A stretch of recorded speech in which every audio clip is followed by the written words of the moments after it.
10월 22일 장전 시작입니다. 자, 뉴욕 3대 지수는 혼조세로 마감을 했습니다. 다우는 0.47%, 오늘 다우 존스에 있는 기업들이 실적이 괜찮게 나왔고, 나머지 나스닥, S&P 500은 약보합과 보합권으로 마감을 했습니다. 오늘 상하락 종목들 같은 경우에는 5.5 대 4.5 정도 비율로 거의 100중세로 나왔는데, 지수를 보시면 러셀 지수가 또 많이 빠진 하루였습니다. S&P 500 종목들 보시면은 빅테크 종목들이 조정은 나온다 하더라도 2% 이상 급락이 나오거나 그러지 않았기 때문에 전체적으로 좀 지수를 받쳐줬었고, 실적 시즌이기 때문에 실적이 잘 나왔었던 GM이라든가 코카콜라, 이런 방산주도 오늘 실적 좋게 나왔죠. 이런 종목들이 좀 시장을 견인했다라고 보시면 될 것 같고, 러셀 지수가 좀 문제였죠. 네, 러셀 지수가 실적 시즌에는 사실 우리나라 코스닥처럼 실적이 잘 나오는 기업들이 거의 없어요. 계속 강조드리지만은 미국의 러셀 지수들, 성장주들 같은 경우에는 항상 실적 시즌에는 단기적인 조정이 좀 나온다라고 좀 생각하시면은 될 것 같아요. 특히 데이터 센터 관련 테마주도 오늘 좀 크게 조정이 나왔다는 점들, 그리고 에너지 관련 테마주들, 데이터 센터 종목이 떨어지니까 여기 에너지를 공급하는 우라늄이라든가 이런 히토르 관련 테마주도 조정이 나왔고, 그리고 비트코인 관련 테마주들도 오늘 좀 조정이 나왔습니다. 헬스케어도 조정이 나왔고, 오늘 전체적으로 지금 보시는 것처럼 부품주들, 자동차 부품주들이라든가 좀 이제 소비재 관련 테마주들만 오늘 중소형주에서는 좀 강세가 나왔다는 점들을 체크하시면 될 것 같습니다. 어쩔 수가 없어요. 앞으로 에이펙 정상회담까지 지금 아직도 9일 남았는데, 지금 오늘도 트럼프 대통령이 시진핑 만날 거야, 자 만날 거야는 했는데 밑에가 회담이 성사되지 않을 수 있다, 무슨 일이 일어날 수 있다, 이런 말을 대체 왜 남기는 거죠? 그러니까 이 며칠 안 남았는데 계속 서로 이제 던지는 거예요. 어제까지만 하더라도 시진핑 주석 어려운 시기 보냈고 우리가 잘 할 것이다 라고 얘기했는데, 하루 만에 또 만나긴 만날 건데 회담 잘 성사 안 될 수도 있어, 또 이런 발언하면서 시장을 흔들었고, 이런 발언인데 약간 트럼프가 힘을 얻었던 이유가 지금 호주랑 이제 히토류 동맹을 맺기로 했죠. 물론 투자 금액이 얼마 되지 않습니다. 네, 얼마 되지 않지만은 1년 뒤에 많은 히토류 될 거야, 1년 뒤에 히토류 가격 떨어질 거야 라고 하게 되면서 또 중국 압박을 하고 있는데, 이게 연속적으로 이어질지는 좀 더 지켜봐야 될 것 같고, 한국도 지금 여기에 히토류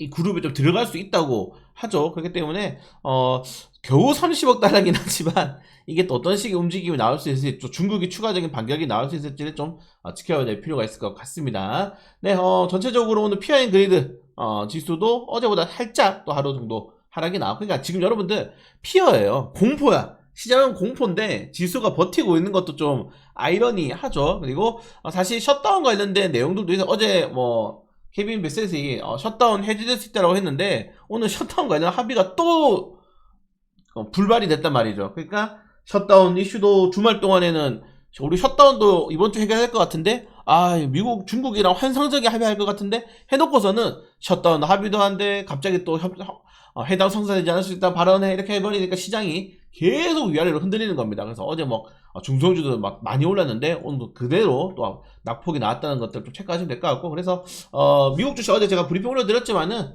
10만원 20만원씩 월별로 적립하시는 게 가장 좋다. 왜? 오늘 비욘드 비트가 터졌잖아요, 여러분들. 네, 비욘드 비트 이제 가 계약, 월마트랑 계약도 하고, 비트코인 공매도, 공매도 뮤직이 워낙 높기 때문에 거기에 대해서 밈주식으로 붙어서 올라왔는데, 사실 우리는 그런 것들을 좀 노리고 있다고 생각하시면은 될 것 같습니다.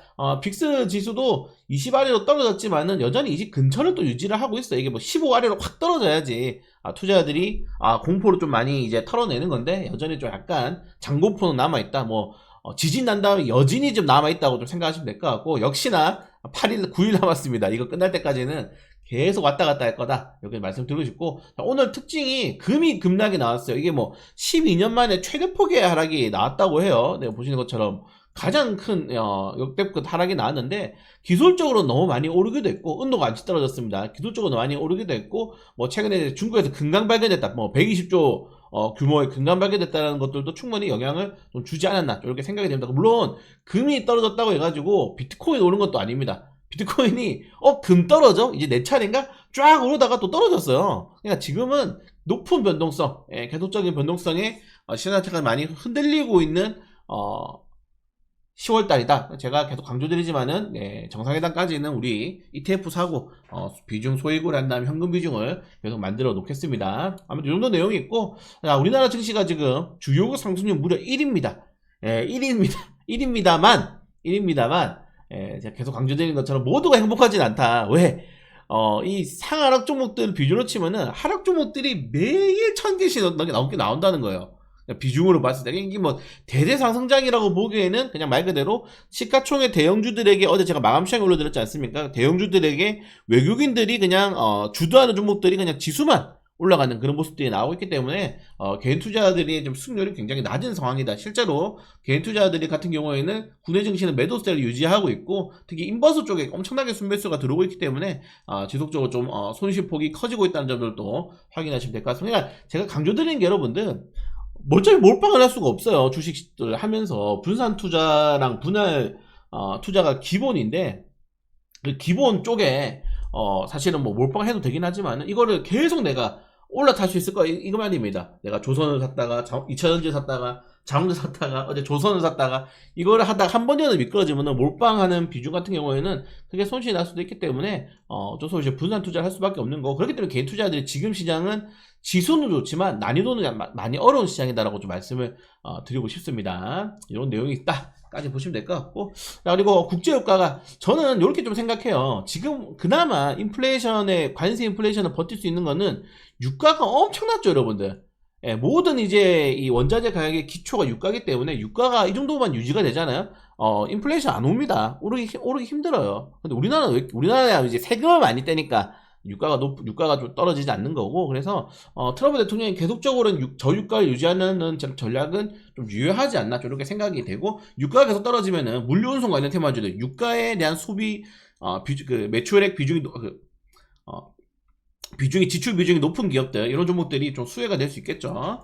그리고 뭐엇을 내가 금가게 거품 속에 있다. 네, 뭐 다 거품이죠, 지금 자산 자체가. 이 정도 보시면 될 것 같고, 아까 말씀드린 것처럼 또 부각했습니다. 그래서 뭐 이번에 뭐 해고 옵션 관련해가지고 뭐 어떻게 할 것이냐 이야기가 나오긴 했는데, 중요한 거는 이제 플리마켓 기준으로 이거 언제 끝날 것이냐, 사람들한테 이제 베팅하는 거거든요. 베팅했는데 11월 16일 이상 갈 거다. 역대 최대 갈 수도 있다. 라고 이야기가 나오고 있어요. 그러면서 11월 16일이면 여러분들 아직 한 3주 넘게 남았습니다. 그래서 셧다운에 대한 리스크는 조금 더 시장은 안고 갈 수 있다. 네, 셧다운이 장기화가 되면은 지표를 보고 매매하는 투자들이 지금 시장에 들어올 수가 없어요. 리스크가 있기 때문에. 그냥 우리가 지표를 보고 투자한 투자들이 지표가 없이 들어갔는데 갑자기 지표가 내가 생각한 반대로 나와버리면은 크게 충격을 받지 않습니까? 그렇기 때문에 지금 지표를 보고 들어간 투자들은 시장에 유입되지 않고 있다. 이렇게 좀 생각하시면 될 것 같아요. 요것들 것들이 셧다운의 좀 부작용이다라고 말씀드리고 싶고, 그리고 뭐 북미 정상회담 계속 이야기가 나오고 있어요. 남북 경협주들 어제도 좀 많이 움직였는데 좀 보시면 될 것 같고,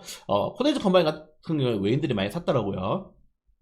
그리고 죄송합니다. 외인들이 아니고 그 나머지 경협주들은 외인들이 좀 샀더라고요. 이거 좀 체크하시면 될 것 같습니다.